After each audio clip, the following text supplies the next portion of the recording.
Hello, everyone. I'm June, and I'm 55 years old. Before we start, please tell me where you are watching from and what time it is. I'd love to know where my story reaches you. But before we dive in, please do me a huge favor. If you've ever felt overlooked or underestimated, or if you believe in standing up for yourself, hit the like button now. It lets YouTube know this is a story that needs to be heard. And if you want to follow more of my journey and see other inspiring stories, subscribe to the channel. Thank you so much. For 5 years, I was married to Gary R. Underwood. 5 years of what I thought were the golden years of my life. I had everything: a beautiful 10,000 square foot home overlooking the Houston skyline, a marriage that looked perfect on paper, and full ownership of Ethelred Solutions, the corporate consulting firm I had built from scratch over 3 decades. Gary was 49, 6 years my junior, and absolutely charming. He was also fiercely efficient, relentlessly hardworking, and, as I would later discover, utterly consumed by a greedy ambition that knew no limits. When we met, I was looking for a partner, someone to share the success I had worked so hard for. Gary presented himself as my strategic equal, someone who could streamline Ethelred's operations and take the firm to the next level. I brought him into the leadership team, and for a while, it worked. He was a dynamo, sharp and effective, but the marriage was like a slow-moving flood. It didn't rush in. It crept in silently, dampening everything until the structural integrity was compromised. The initial romance faded into a professional partnership, where I was increasingly relegated to the role of a figurehead. Gary's entitlement started small. He would correct me in front of the board, subtly undermine my decisions, and then smooth it over later by saying, "Darling, I'm just protecting you. You've earned the right to relax, but Ethelred needs a firm hand on the rudder, and that's me now." His main obsession became the company structure. Ethelred was still majority-owned by me, held under an extremely old, complex legal framework that dated back to my first startup. Gary wanted those shares, desperately. June, he'd start, usually while I was trying to read a book or relax in the evening. "We need to finalize the asset transfer. The tax implications of you holding 80% are just catastrophic.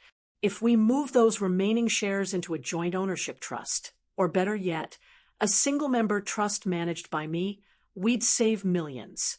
It's for us, June, for our future." I would nod, look at the stacks of complex legal documents he presented, and feel a cold knot of resistance in my gut. I had built that company with blood and sweat. It was my legacy, my identity, and my financial security. The thought of signing away my control, my very identity, to a man who increasingly saw me as a pleasant obstacle was terrifying. My response was always the same: "Gary, thank you for putting all this together. It's overwhelming. Let's table it until after the upcoming Q3 merger review. I need to be focused." He'd hide his frustration well, but I could see the flash of anger in his eyes, the eyes of a man who believed he was being denied what he was owed. He truly felt he deserved better than to share power with the woman who created the power in the first place. My only true defense wasn't legal, it was avoidance. But I knew avoidance wouldn't last forever. He was too determined, too greedy. The atmosphere at home had become suffocating. Gary was physically present, but emotionally absent, always on the phone, always talking about a European client named Amy. I needed a space that was entirely my own, a place where his condescending tone couldn't reach me, a mental retreat. I couldn't go back to painting or yoga. Gary had crushed those years ago with his casual dismissal. "Are you still doing those little doodles, June? Shouldn't you be focused on the Q2 projections?" So I chose something harder, something he wouldn't even think to mock, something entirely secret. I decided to learn French. It started innocently enough, just an online course I found late one evening. But it became an obsession. the discipline, the complexity of the grammar, the rapid-fire pronunciation. It was challenging and engaging. For the first time in years, I felt my brain working truly alive. Every vocabulary word I mastered, every flawless sentence I constructed was a tiny shield against the emotional decay of my marriage.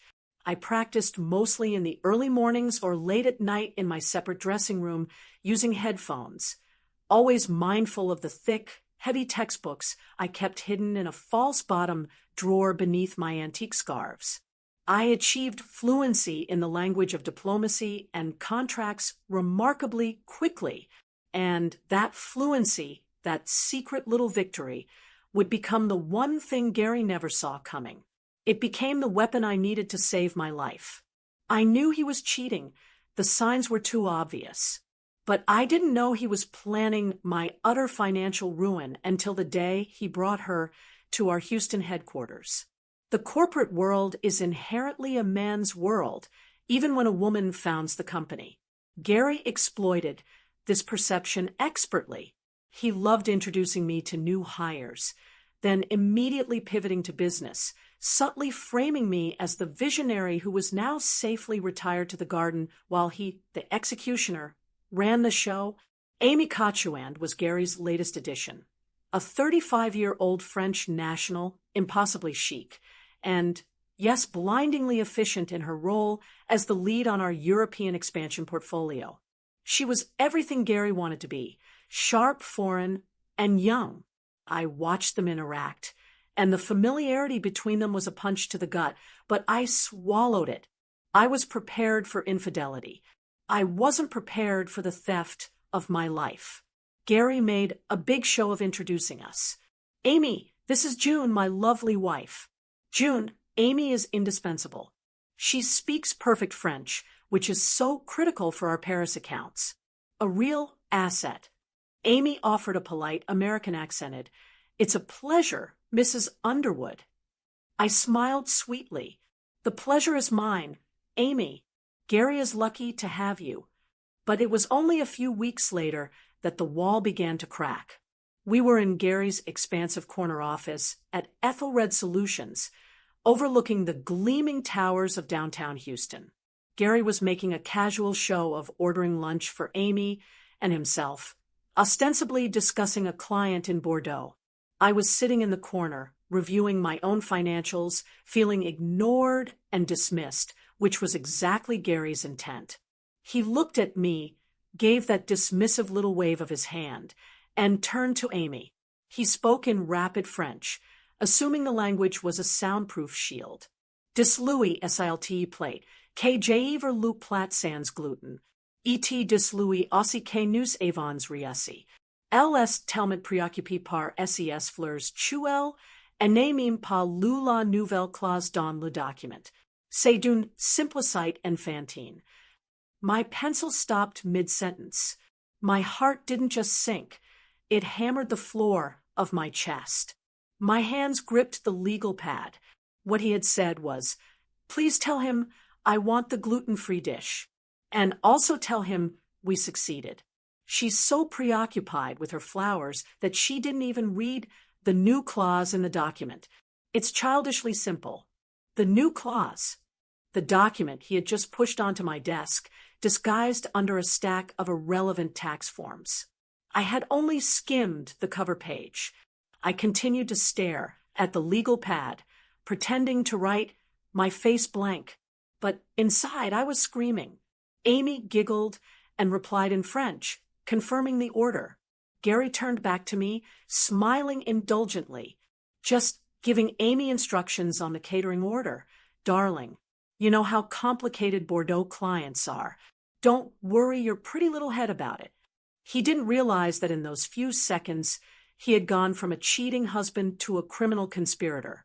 And he didn't realize that his childishly simple plot had just been fully understood by the very person he intended to ruin. My secret French lessons were no longer a hobby. They were a life-saving tool. The shock turned into a cold, hard focus. I was June J. Eisenbarth, the woman who took a loan on her student apartment to start Ethelred. I didn't crumble under pressure. I applied it. I spent the next 2 weeks gathering every document Gary had ever pressured me to sign. I didn't read them yet. I simply photocopied everything and started compiling a clean financial file. I couldn't risk him seeing my suspicion. I had to remain the sweetly traditional wife, preoccupied with my little doodles. During this tense waiting period, Gary became bolder, more careless, and more arrogant, believing his French shield was unbreakable. He used the language to cement his plans and his relationship with Amy right in front of me. We were at a corporate reception in downtown Houston celebrating a major contract when a contract Ethelred had won thanks to the groundwork I had laid years ago. Gary and Amy were cornered, discussing what Gary called a minor restructuring. I stood nearby, sipping sparkling water, feigning polite boredom. Gary, speaking French, lowered his voice conspiratorially. Nous devons accélérer la liquidation de actifs de l'Est. L'acheteur est prêt à conclure d'ici 90 jours. Une fois que j'aurai sa signature, nous pourrons vendre la société mère sans trop de résistance. N'oubliez pas, destuel signa, la phoenix clause de David est désactivée. Elle insiste pour que tout soit transfer avant la fin du trimestre. Amy replied, Et la maison de Houston? Est-ce que les documents sont clairs pour la maîtresse sous ton nom seul? I nearly dropped my glass. What he had said was, we must accelerate the liquidation of the Eastern assets. The buyer is ready to close within 90 days. Once I get her signature, we can sell the parent company without too much resistance. Don't forget, as soon as she signs, Martin's Phoenix Clause is deactivated. She insisted everything be transferred before the end of the quarter. While Amy responded, and the Houston house? Are the documents clear to put it under your name alone?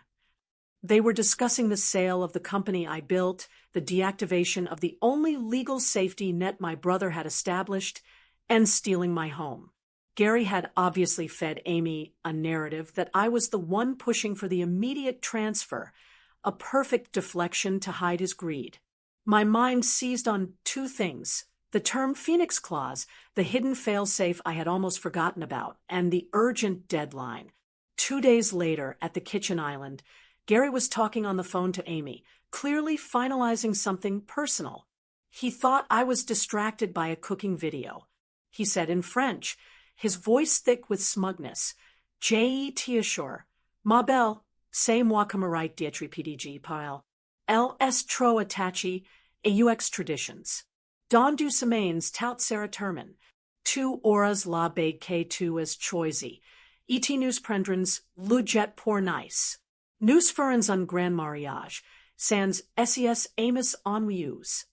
Meaning, I assure you, my beautiful one, I deserve to be the CEO, not her.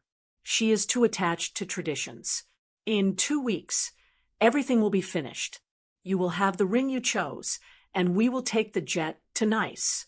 We will have a grand wedding without her boring friends. I went from cold anger to a burning fury. He believed he deserved the CEO title. He believed he was entitled to my life, my hard work, and my future. And he was so certain of my ignorance that he planned the entire timeline of my replacement right over my shoulder. I looked up, feigning confusion. Gary, what are you talking about? Who's going to Nice? He gave me a patronizing smile. Oh, nothing, darling. Just scheduling a client in Nice for Amy. Their contract review is quite complicated. It's French corporate law. You wouldn't understand the complexity. I smiled back, a genuine, terrifying smile that he mistook for gentle acceptance. Of course not, Gary. I trust you completely to handle the complex things. But inside, the gears were turning. I had the what, the who, the where, and the when. Now, I needed the how, and for that, I needed Martin. The next morning, Gary presented the final documents. The entire transfer package, hundreds of pages, was now on the mahogany desk in my study. Final audit review, June. He announced, tapping the signature line with a gold pen. Just sign here and here. It's the last piece of paperwork before we can close out the Q3 restructure, essential for the merger. I looked at the pen, the instrument of my supposed financial execution. I looked at Gary, the executioner, handsome, smug, and radiating entitlement. Of course, Gary, I said softly, putting my hand on the stack. Just give me the morning. I've got a terrible headache, and I want to be clear-headed when I sign. He frowned, impatient. It's just transferring legal ownership, June. Nothing complicated. It's our agreement. Exactly, I agreed. And agreements need a clear head. I'll have them for you before lunch. Go ahead and start your meeting with Amy. He finally relented, giving me a frustrated sigh before leaving. As soon as the office door closed, I locked it. My hands were shaking, but my mind was ice cold. I didn't reach for the pen. I reached for the one thing Gary feared. My brother, Martin. Martin was the opposite of Gary, quiet, unassuming, and the sharpest corporate attorney in the Northeast. He had always been my protector. I called him on a secure line. Martin, I whispered, I need you to listen very carefully. I have exactly 3 hours. I recounted the entire story, the corporate bullying, the pressure to sign, the existence of a mistress, and the 3 separate, overheard French conversations detailing the liquidation of Ethelred, the theft of the Houston home, and the deactivation of the Phoenix Clause. There was a long silence on the line. Then Martin's voice came back, slow and steady, filled with righteous anger. Gary is worse than I thought. A corporate snake, June. But he made 2 critical mistakes. He didn't realize how clever you are, and he didn't realize the power of the Phoenix Clause. Martin explained that when I had initially taken him on as my personal counsel years ago, he had legally structured my ownership to be virtually unassailable. The Phoenix Clause was a legal failsafe, a small percentage of my original founding shares that were held in an irrevocable hidden trust activated only by a specific legal filing. If you sign those documents, June, Martin explained, the transfer goes through, and the Phoenix Clause, which is tied to the majority share structure, becomes null. He'll win. And if you don't sign, those French conversations become evidence of premeditated corporate fraud, spousal coercion, and attempted hostile takeover. The Phoenix Clause activates immediately upon filing, which means the company is frozen. Gary is instantly locked out of all corporate accounts. His voting rights are suspended, and the board will be notified of his felony-level misconduct. Martin was already mobilizing his team in his New York office. He thinks he has 3 hours until you sign. He has 3 hours until we file the documents that end his life, June. I'm preparing the official divorce papers, the restraining order, and the corporate fraud filing right now. We'll file the corporate documents in Delaware and the divorce in Texas simultaneously.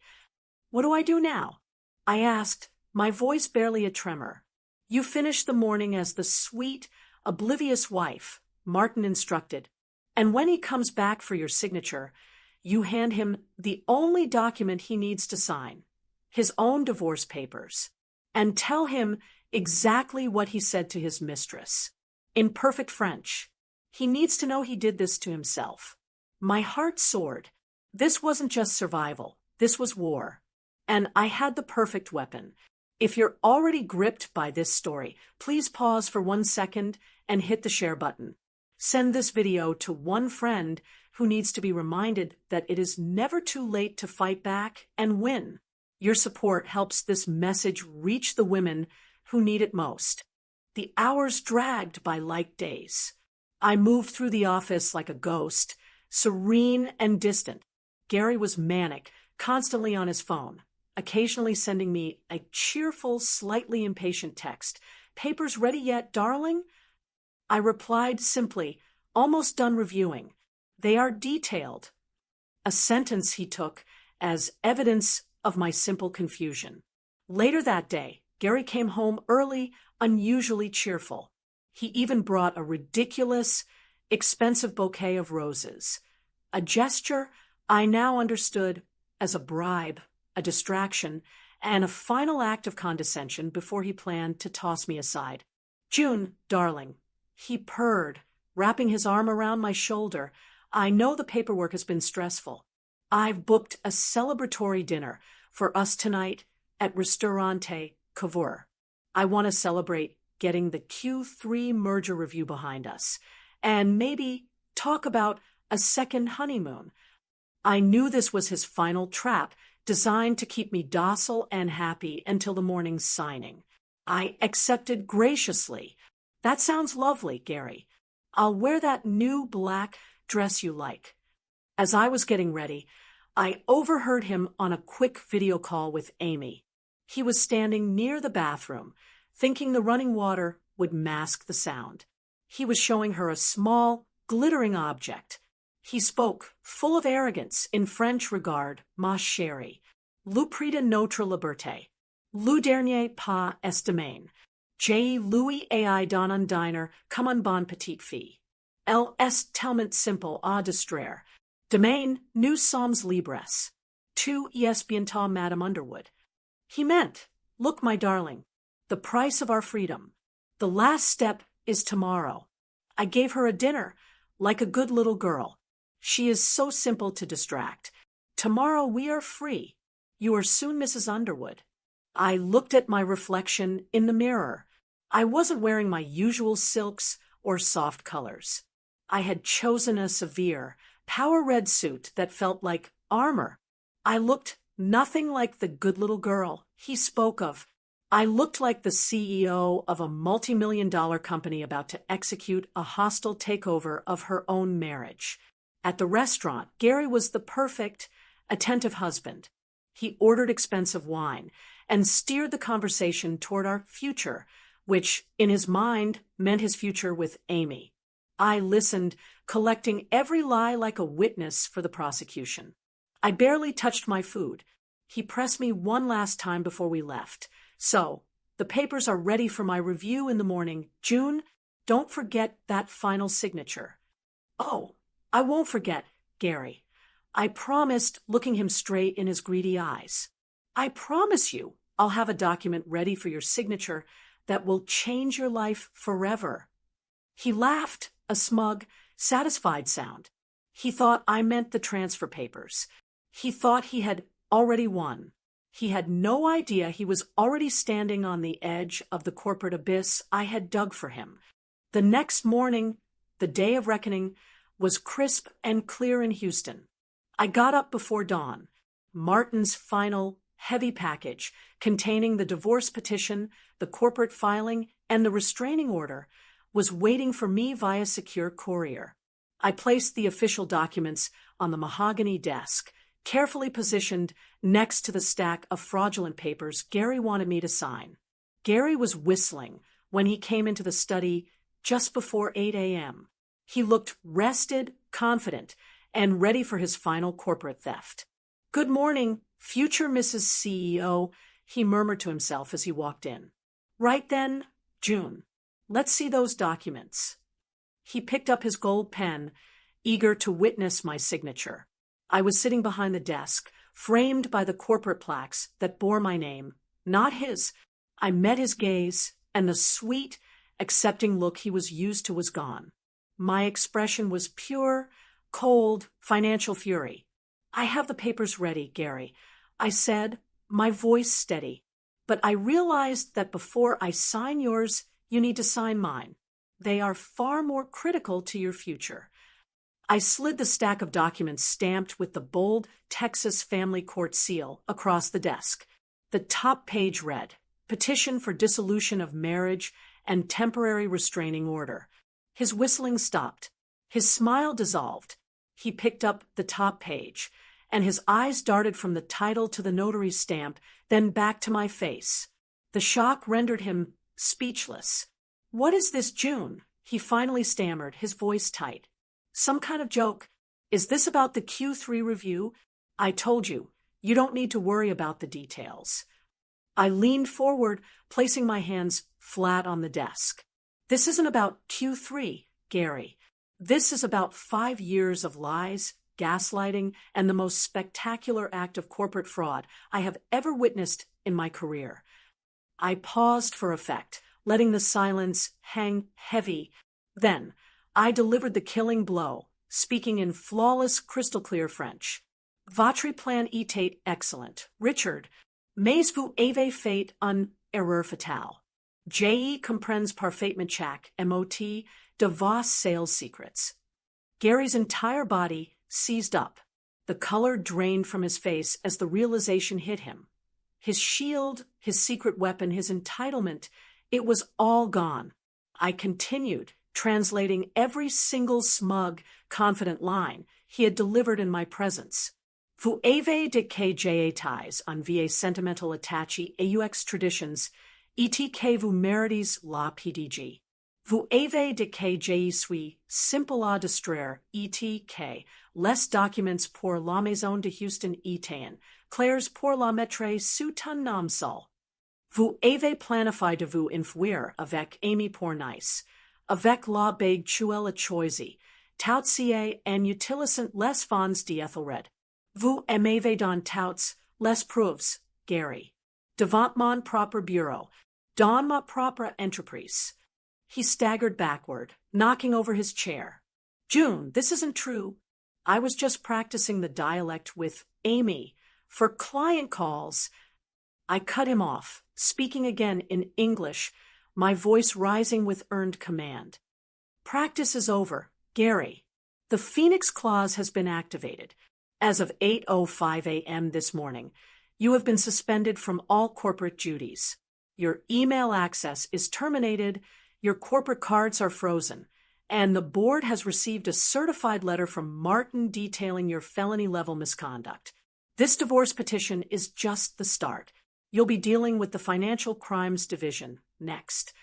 He tried to run, tried to save what was left, but the security team, my team, was already at the door. I had won back my life and my company in the same morning. The next few weeks were a whirlwind of legal maneuverings, all orchestrated by my brilliant brother, Martin.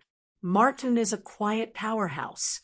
He walked into Ethelred Solutions, surveyed the chaos Gary had caused, and systematically dismantled the fraud.